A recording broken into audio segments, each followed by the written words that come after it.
Hi, everyone. Welcome to the Data Scientist podcast.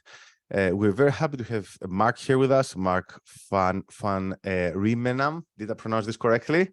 Yes, you did. Okay, perfect. Mark, would you like to introduce yourself and say a few things about your work? Sure. Well, thank you for having me, Stylianos. It's great to be on your show. So my name is Mark van Rijmenam. I'm also known as the digital speaker. I am a strategic futurist, which means that I think about emerging technologies and how they change organizations and society.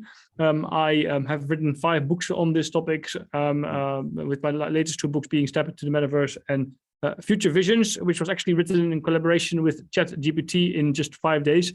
And that's basically what I do. I really like to practice what I preach to really understand, all these new cutting-edge technologies and how they are impacting our lives.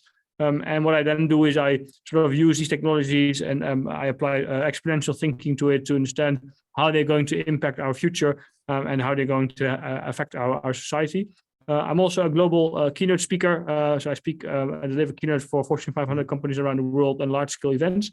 And I've just recently started a new initiative called the Digital Futures Institute, which focuses on ensuring a thriving digital future for everyone, because I'm not necessarily convinced that we'll end up in a fair digital future. And I think there's a lot of work to be done to ensure that we all understand what's happening, how technology is evolving, what we can do about it. Because it's my as a futurist, it's my job to stay up to date about cutting edge technologies, and even for me, at times it's nearly impossible to stay up to date because everything is moving so fast. So I can't blame anyone who have difficulties trying to keep up with all the changes that we see today. And I think it's very important that we are staying up to date. Because otherwise we sort of sleepwalking into the digital society that we don't really know how it works. So that's my next venture that I focus on. And finally, I also run a media platform called Dataflock, which focuses on emerging technologies. Nice. I'm curious, how did you find ChatGPT? How big is the book? How many pages? So the book is about 150 pages, I think. Yeah. I would argue let's put it this way: it's not my best book. But I wrote it very much as an experiment. Literally, I didn't change. Well, maybe I changed like 5 or 10 words in the entire book. Okay. But my whole objective was to have it written by AI, edited by AI, designed by AI, and recommended by AI. So basically what I did is, I asked ChatGPT literally like 2 days after it came out, because I thought this is like really cool technology and I want to investigate it, what you can do with off-the-shelf technology. So I asked it, okay, I'm going to write a book, or basically you're going to write a book, and tell me which technologies you think are going to impact our lives. That's the question that I posed. That's my prompt, my starting prompt. It listed several questions. I added a few of my own. I removed a few of the one that ChatGPT suggests. And then for each question, for each technology, I asked it, now that we have this technology, which questions do I need to ask you in order to answer and understand how this technology is going to evolve? And then I used those technologies those questions to get answers from ChatGPT, and I literally copy pasted the answer into the Word document I was creating, only moving the different sentences up and down to make it more readable, and correcting it for actual factual incorrect answers, which there were quite a few in them. Then I had it edited by Grammarly, and once that was done, I asked it, okay, now you've written a book, give me a title, give me a subtitle, describe the cover, and I used a description of the cover, and I plugged it into Stable Diffusion to get the cover design. And then in the end, I asked it, now write me a recommendation for this book, and it also did that. So it was a great experiment to get a sort of an understanding of where we are with these technologies. And as I said at the start, it's not my best book, because I think what I noticed from writing it is AI. It's still, the book is quite shallow. It doesn't, if you write a book yourself, it has more peaks and trust. There's a lot more happening in a book, and it's quite shallow in terms of depth. And there's not much. There's a bit of repetition in the book. because once you start using it at 450 pages, you start to see how the ChatGPT works, and it often gives the same structure for an answer, the same paragraph structure, the same answers. Not the same answers, but it's a completely the same structure, and that of course doesn't read very nice. So I think as authors, we don't have to fear for our jobs just yet. But it's a great tool to kickstart your creativity, and I use it daily now. And I almost can't see my life without it anymore. But it's kind of funny how fast that works. But it is it was an interesting experiment. Yeah, and that's interesting to hear. And what do you think is going to be the impact of ChatGPT on society? So it has already passed like a medical exam, an MBA exam, I think, a bar exam. So it's quite impressive. It seems to be amazing in generating logical, factual responses with a little bit of creativity. Obviously, its intelligence is not unlimited, but it's doing things that people wouldn't expect. So what's your take on this? What do you think is going to be the short-term impact? Well, it's doing things that we don't expect, but it also does very stupid things and makes up things that doesn't exist. So for my book, I asked it, now tell me, how did AI and robotics converge? And it stated that in the 1980s, robotics and AI converged to create self-driving cars that completely changed transportation in the world. Well, if only it was that case, the world would have been a completely different place. So unfortunately, it wasn't. And then later on, I asked it, who is Mark van Rijmenam and which academic papers has he written? It said that I had written 2 books, which is incorrect because I've written 5 books. And it said that I had written 3 academic papers, which is correct. But then it came up with like 3 totally ridiculous, non-existing academic papers that all 3 had the same structure. So I think from that perspective, it's not the holy grail. It's just a tool.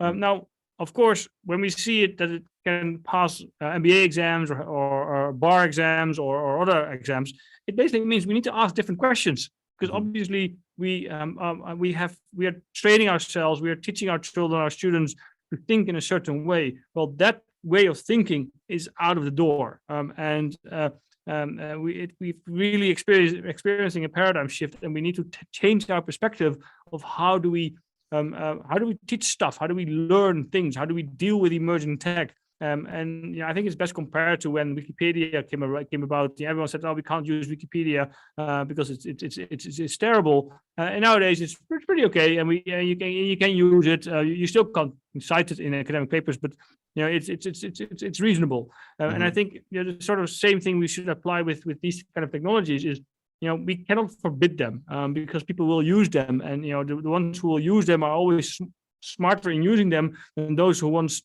to forbid them.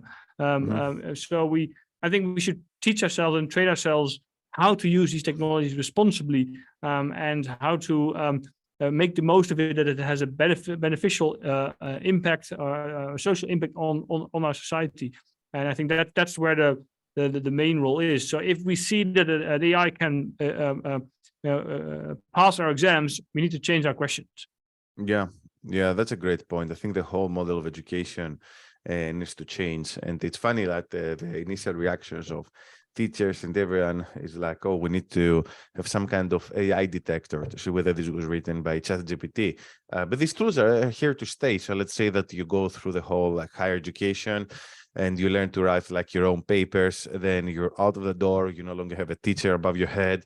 What's the first thing you're going to do? You're going to use ChatGPT. It's like no one at work is going to tell you don't use ChatGPT because you should write your own. You know what I mean?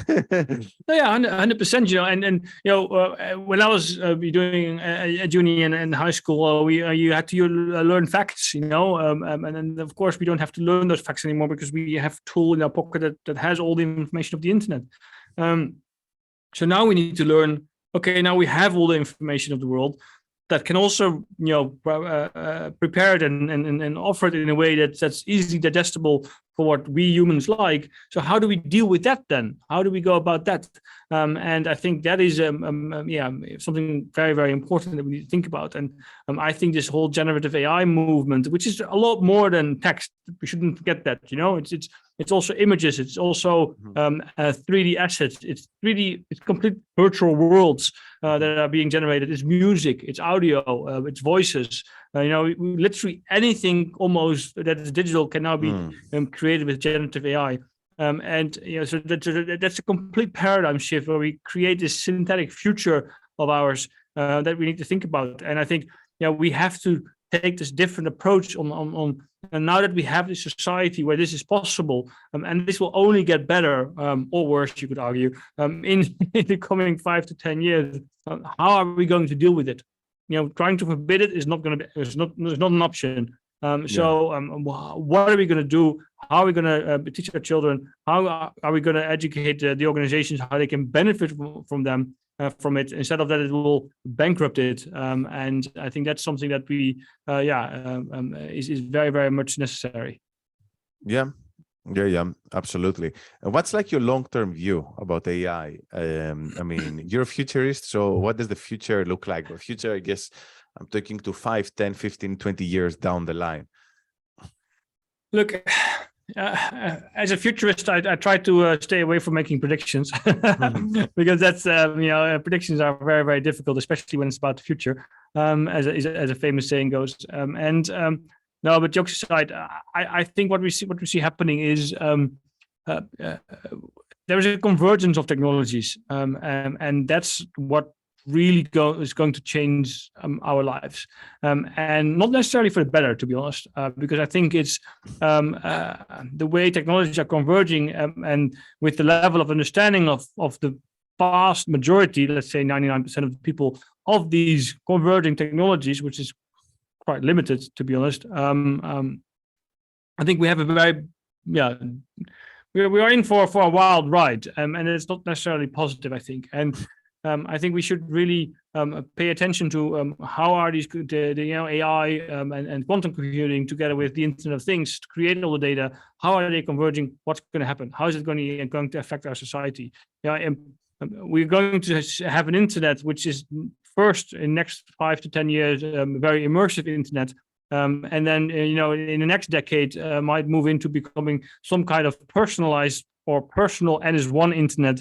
Using AI, where everyone has the entire internet in their pocket, which is completely personalized with an AI coach that helps you and that is there for you. And then the decade we might move into the thoughts internet, where we integrate with brain-computer interfaces, and we can control everything that we do in our lives just with our minds. By that time, laptops and smartphones will have been long gone, and it will completely change our world. Now, will it make our lives better?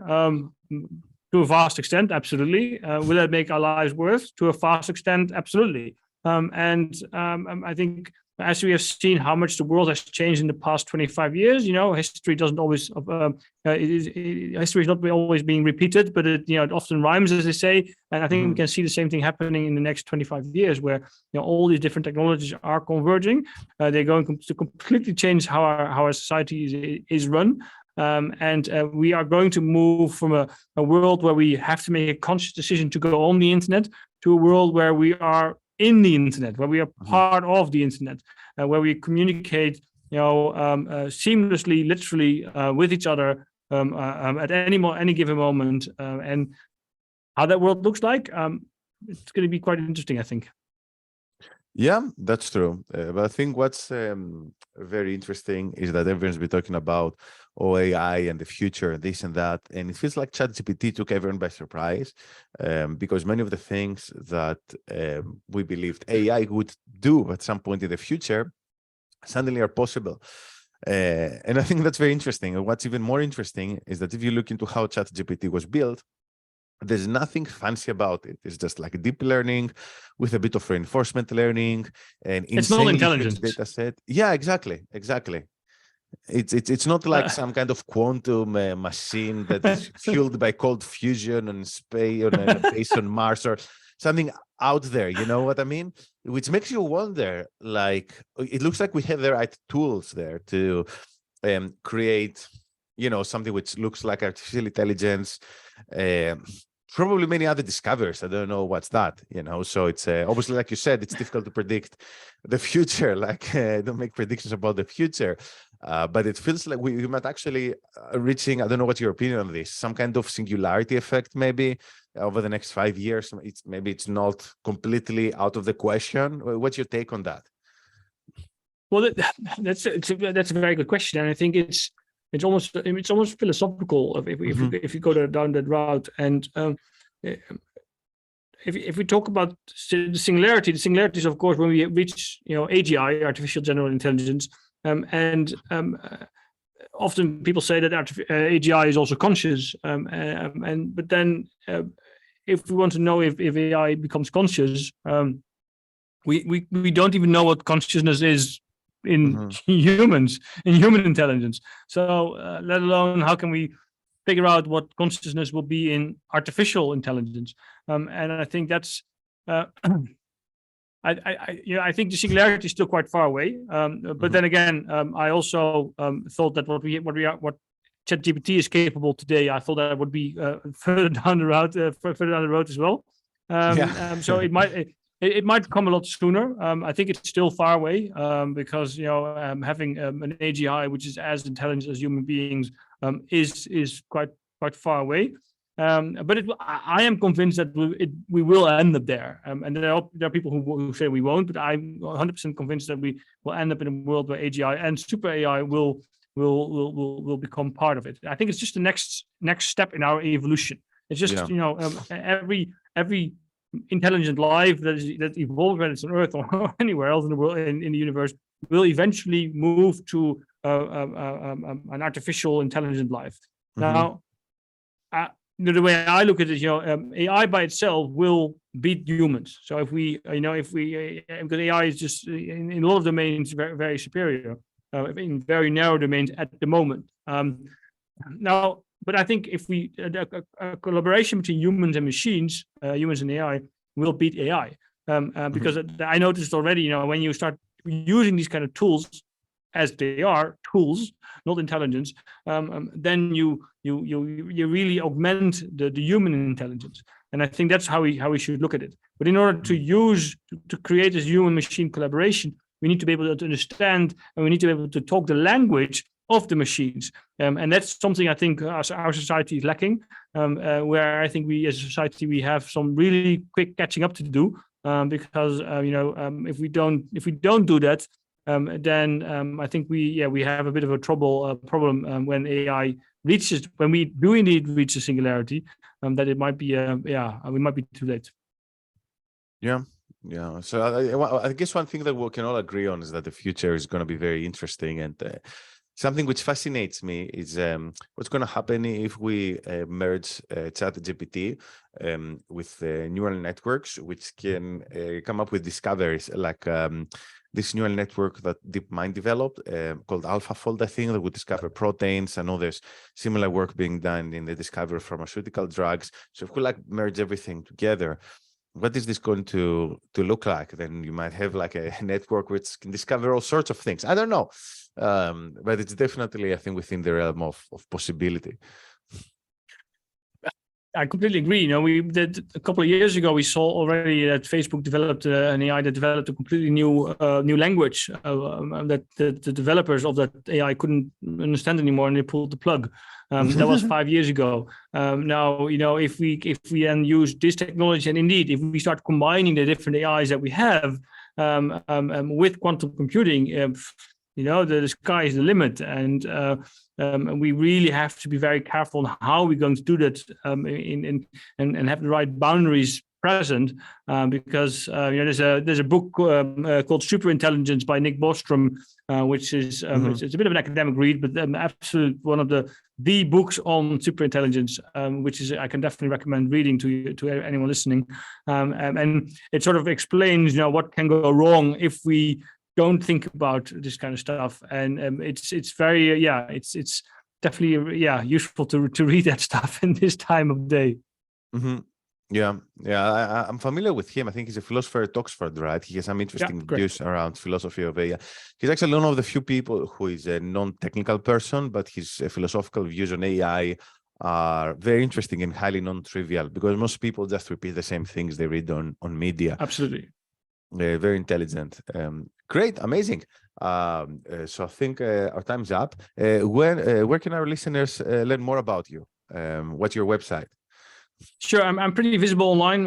It's thedigitalspeaker.com. You can find me on LinkedIn, on Twitter, at Van Rijmenam, which might be a bit more difficult than the digital speaker.